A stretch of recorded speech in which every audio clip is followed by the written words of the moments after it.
So here's how to instantly make the WNBA more popular. Well, there's all this talk about equal pay and all these types of things. That's a ridiculous argument. Let's not even talk about that. What I'm talking about is an instant solution to bring more eyeballs to the WNBA game. I was just talking about Caitlin Clark and why she's, to me, the number one ticket. If I was going to spend money on any sporting event, it would be to go watch Caitlin Clark because she is that dynamic. She's doing things that are just so fun to watch and such a great experience. But there's still this room to grow in the WNBA game itself. How do we tap into that growth? Okay, how does the league do that, right? It's not complaining about equal pay and demanding more money. I guarantee you that that's going to turn people off. But what could you do? They already do this in other countries. They already do my solution in other countries. So I know it works, and because it works for them. I don't know to what extent, but I'm going to give you some reasons why I believe that if you implemented this, it would help the league. So I'm going to give you an example right away. Indiana Fever, we'll use the Caitlin Clark example right now, play in Indiana. They play out of the same building that the Indiana Pacers play out of. Indiana Pacers were in the NBA Finals. Fever, Pacers, two different teams, but same place, same arena, same fan base, same location. Why not make it the Indiana Pacers ladies team? They do that in the Premier League. They do that with Real Madrid. They do that with Barcelona. They do that with Chelsea and Arsenal and Liverpool and Manchester United. They do that for the ladies teams. And think about what that does. That brings camaraderie together. Tyrese Halliburton and Caitlin Clark have become friends. They go to each other's games.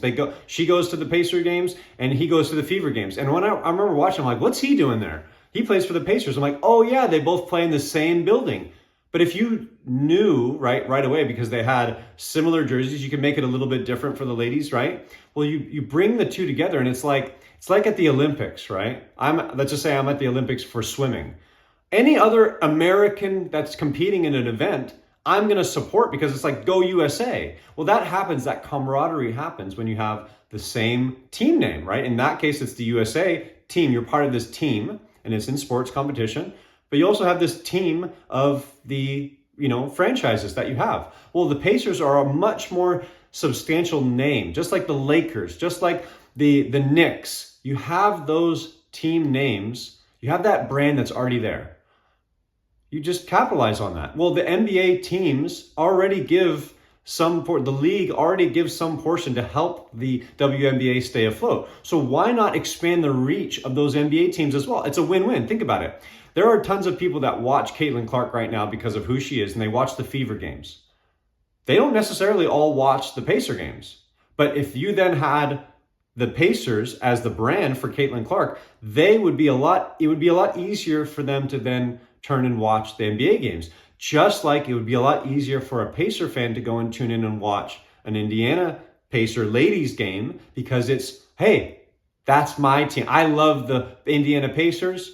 Automatically, they're my team. Now, maybe not necessarily, but you can see how that goes.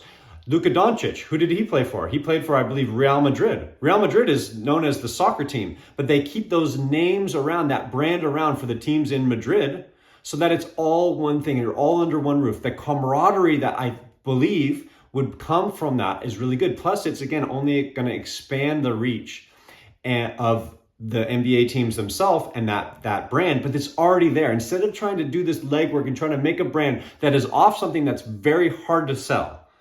I didn't have any clue that there was a team in the WNBA in Indiana that was named the Fever before Caitlin Clark came around. You had to have this amazing persona, right? This amazing player come in and completely break all the records and do all these things for people to start paying attention. Why not capitalize on the brand that you already have and start to mix and mingle those things together? Imagine if you're playing for the Pacers, right? Halliburton goes to the Fever games. Well, imagine if they were the ladies Pacers team. You'd have a lot more camaraderie together, I believe. You'd think of it like that's our team.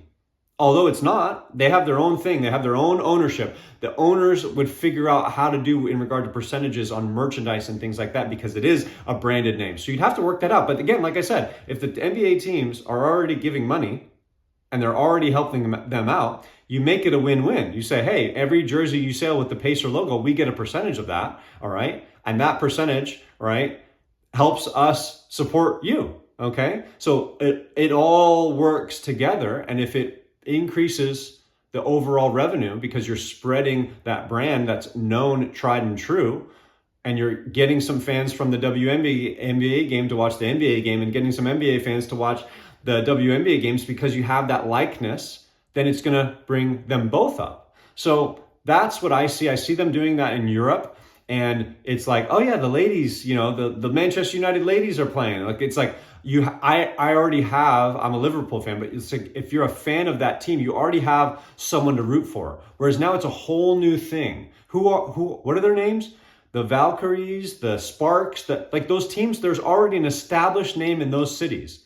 If I told you the names of these things, you'd have to learn where those names go with what. Whereas like, I already know the Lakers are in LA. I already know the Knicks are in New York. I already know these things. And so when someone like Caitlin Clark comes around, it'd be a lot easier for me to fall in love with the team because I already have some familiarity with the brands themselves. Instead of creating this whole new thing, it's like learning a whole new sport. It's challenging. There's ways of you going frustrated. I don't remember who it is, where they played, who they played against. It's and you think, well, you get confused because no, you wouldn't get confused, right? Learning something new is always going to be harder than going into something that you already know and making a few tweaks in there. That's what I believe. And that's what I've seen. Like I said, it works over there in Europe. They have these amazing brands, established brands. Why try to create something new? Why try to force it down people? So, hey, look at us. We're different. We're new. How's that working out for you, WNBA? You're still almost trying to screw it up with Caitlin Clark, this amazing thing. You're still stepping on your own. Come together with the NBA teams who already support you and make that an expansion of what you already have. Same thing with the G League, right? The NBA teams don't do a good job of this either, right? Make a second tier league with just the NBA teams, right? I don't know how the G League does it, but I would think that they might have a different name for them as well. You just make it the Lakers, the G League Lakers team. Make these things palatable and easy for people to get behind. Because it's like it's our team. Now I know that there's branding and all that stuff. Work that out. Get some lawyers together. Figure it out. Okay? It can't be that hard to figure out how to help the owners win and then everyone else win as well.